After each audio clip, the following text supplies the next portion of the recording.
Hello students, welcome to my YouTube channel वैकवार sir की class. जैसा कि हमने अपनी क्लास 12th की फिजिक्स स्टार्ट की थी, तो हम अपना अध्याय 1 विद्युत आवेश एवं क्षेत्र कर रहे थे। तो पिछले वीडियो में हमने क्या जाना था, गॉस प्रमेय और उसकी उत्पत्ति, उसका व्यंजक पूरी तरीके से जान लिया। आज से हम अपने गॉस प्रमेय के अनुप्रयोग स्टार्ट करेंगे। आज हम अपने 2 प्रश्न करेंगे कुल मिलाकर। पहला प्रश्न क्या है अपना?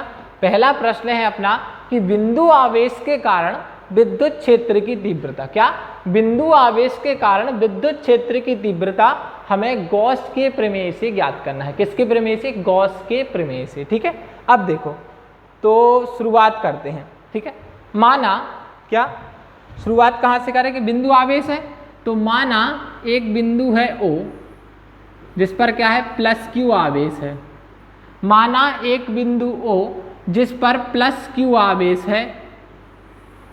ठीक है, इससे r दूरी पर, कितनी दूरी पर? r दूरी पर एक बिंदु P है जिस पर हमें विद्युत क्षेत्र की तीव्रता E को ज्ञात करना है। ठीक है, माना एक बिंदु O है जिस पर प्लस क्यू आवेश है, इससे r दूरी पर एक बिंदु P है जिस पर विद्युत क्षेत्र की तीव्रता हमें E ज्ञात करना है। अब क्या करें, यदि हम O को केंद्र और R को त्रिज्या माने और एक गोलीय पृष्ठ की कल्पना करें। ठीक है, O को केंद्र और R को त्रिज्या मान के क्या करें, हम एक गोलीय पृष्ठ की कल्पना करें। ठीक है ना, O को केंद्र और R को त्रिज्या मान के यदि हम एक गोलीय पृष्ठ की कल्पना करें। ठीक है, ये हमने एक गोलीय पृष्ठ की कल्पना कर ली। ठीक, तो देखो चित्र इस प्रकार से बनना है पूरा। ठीक है, इसमें देखो लिखना क्या है, मैंने जो बोला था वो ही करना है। देखो माना बिंदु O पर प्लस क्यू आवेश है, इससे R दूरी पर एक बिंदु P है जिस पर विद्युत क्षेत्र की तीव्रता हमारे पास E है। यदि O केंद्र और R त्रिज्या मानकर एक गोलीय पृष्ठ की हमने कल्पना की।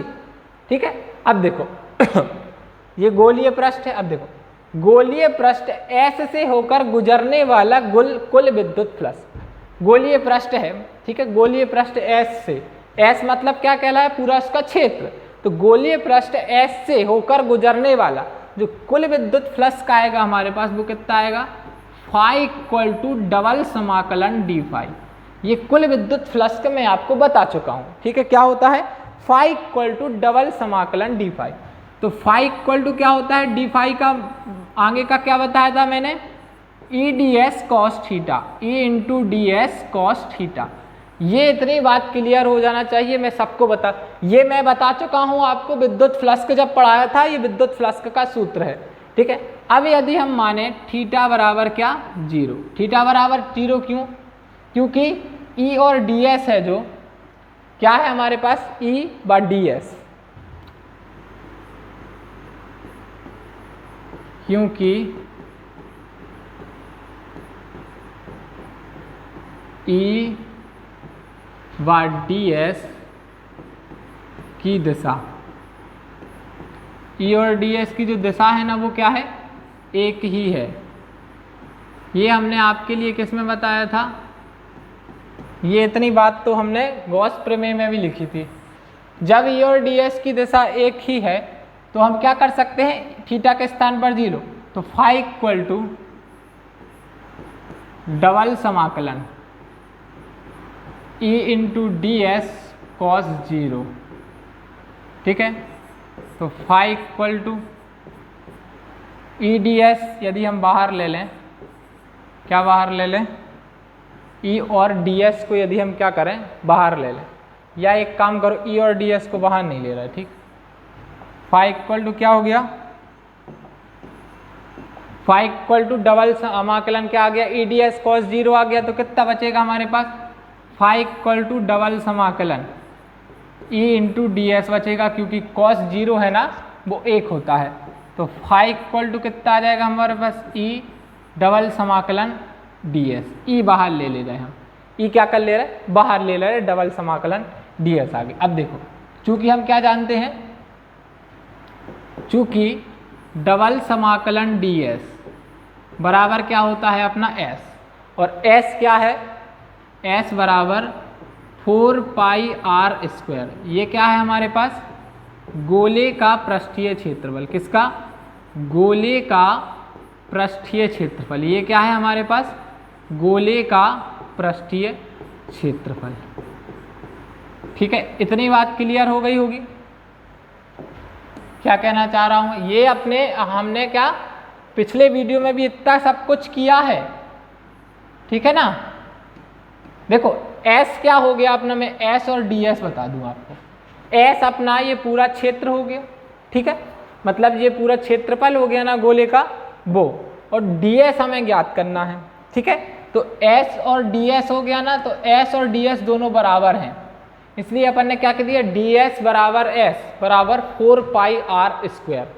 ठीक है, जब ये आ गया तो कितना आ जाएगा, फाई इक्वल टू कितना आ जाएगा हमारे पास E। अब डबल समाकलन हट गया, 4 पाई r स्क्वायर आ गया, E into 4 pi r square. इतनी बात क्लियर हो गई होगी। अब देखो, अब अपन के लिए क्या पता है, गॉस प्रमेय से। क्या, गॉस प्रमेय से। तो देखो गॉस प्रमेय मैंने आपको पिछले वीडियो में सिद्ध कराया है। तो गॉस प्रमेय हमारे पास क्या होता है, phi equal to Q into 1/ε0। अब देखो एक पक्ष बराबर है तो दूसरा पक्ष भी बराबर हो जाएगा, मतलब हम क्या कर सकते हैं, E into 4 pi r square equal to क्या लिख सकते हैं हम, फाई इक्वल टू कितना लिखा है, Q इंटू 1/ε0। Q इंटू क्या लिख सकते हैं, 1/ε0। ठीक है, अब देखो इतनी बात मेरे ख्याल से आप सभी को क्लियर हो गई होगी। ठीक है, तो देखो E इक्वल टू क्या लिख सकते हैं आप, जब E इक्वल टू लिखेंगे तो क्या हो जाएगा हमारे पास, ये जाएगा यहाँ, कितना आ जाएगा, Q upon 4 pi r square ε0। कितना आ जाएगा, Q अपॉन, ठीक है, 4 पाई r स्क्वायर ε0। अब देखो इतनी बात हमारे ख्याल से सभी को क्लियर हो गई। या फिर एक काम करो, इसको Q अपॉन ना लेकर क्या कर लो, Q ऐसे ही रहने दो और 1/4 पाई r स्क्वायर ε0 इतना कर लो। ठीक है, 1/4 पाई, अब देखो 1/4 पाई r स्क्वायर ले लो और इनटू में Q अपॉन ε0 ले लो। ठीक है, 1/4 पाई r स्क्वायर हो गया अपना, और इनटू में क्या, Q अपॉन एप्स, लिखा वही है, कुछ गलत नहीं लिखा, लिखा वही है, Q अपॉन ε0 आ गया। ठीक है, इतनी बात हमारे ख्याल से सभी को क्लियर हो गई होगी। 1/4 पाई ε0 लो हमारे ख्याल से, सॉरी ये तो हाँ सूत्र बनाना है ना, तो 1/4 पाई ε0 और Q अपॉन r स्क्वायर लेंगे ना तो फायदे में जाएंगे, मतलब अपना एक सूत्र बनेगा। तो देखो 1/4 पाई ε0 है और इनटू क्या आ गया हमारे पास, Q अपॉन r स्क्वायर। ठीक है, तो ये अपना क्या आ गया, यही अपना सूत्र आ गया, यही अपना क्या आ गया, सूत्र आ गया।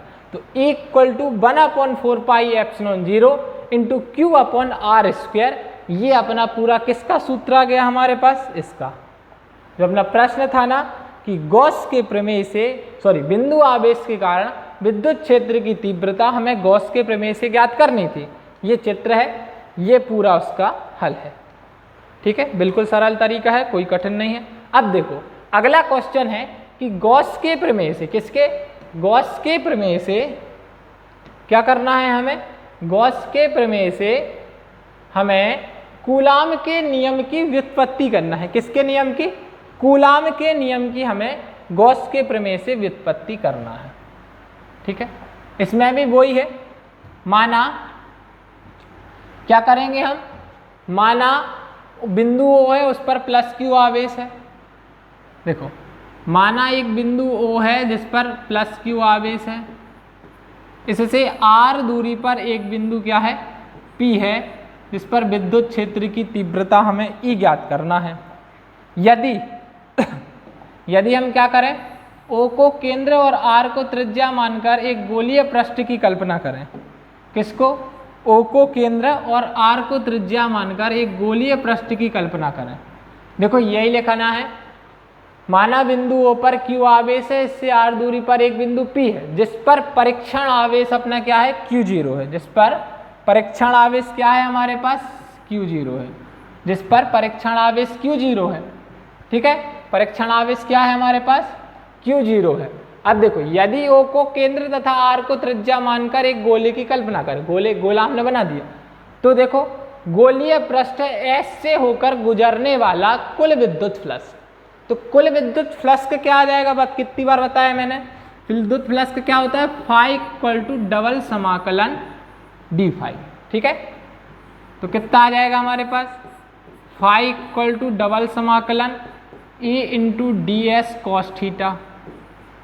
वही बिल्कुल वही स्टेप चल रहा है, थीटा इक्वल टू 0, कुछ बस थोड़ा सा अलग करना है और कुछ नहीं, थीटा इक्वल टू 0, क्यों, क्योंकि E व डी एस की दिशा है ना जो, वो एक ही है, क्योंकि E व डी एस की दिशा, E व डी एस की दिशा एक ही है, E और डी एस की दिशा कैसी है, एक ही है। अब देखो, तो इसमें क्या आ जाएगा हमारे पास, phi equal to E D S cos 0, phi equal to कितना आ जाएगा, फाई इक्वल टू डबल समाकलन E into D S cos 0, तो कितना आ जाएगा, फाई इक्वल टू डबल समाकलन E बाहर ले लो, अंदर बचेगा डी एस, या एक स्टेप और बढ़ा ही दो का है। देखो क्या आ जाएगा, सीधी सीधी बात क्या आ जाएगी हमारे पास, फाई इक्वल टू कितना आ जाएगा, डबल समाकलन E इंटू डी एस, क्योंकि कॉस 0 का मान 1, तो देखो फाई इक्वल टू कितना आ गया, E इंटू डी एस है, E बाहर ले लिया, अंदर क्या बचेगा डी एस। इतना काम हमने उस वाले में भी किया, अब आगे का काम भी वही करना, कुछ अलग से नहीं करना, आगे भी वही करना है, क्योंकि डबल समाकलन डी एस बराबर S बराबर 4 pi R square, 4 pi R square मतलब गोले का पृष्ठीय क्षेत्रफल, क्या, गोले का पृष्ठीय क्षेत्रफल, गोले का क्या है, पृष्ठीय क्षेत्रफल। तो देखो ये हमने वही किया जो हमने पिछले में किया तो फाई इक्वल टू कितना आ जाएगा हमारे पास, E इंटू कितना आ जाएगा, 4 पाई आर स्क्वायर। तो इतना हमने वही किया जो पिछले में किया था, इसको हमने नंबर 1 नाम दे दिया। फिर से हम वही करेंगे, क्या, गॉस प्रमेय से, क्या, किससे,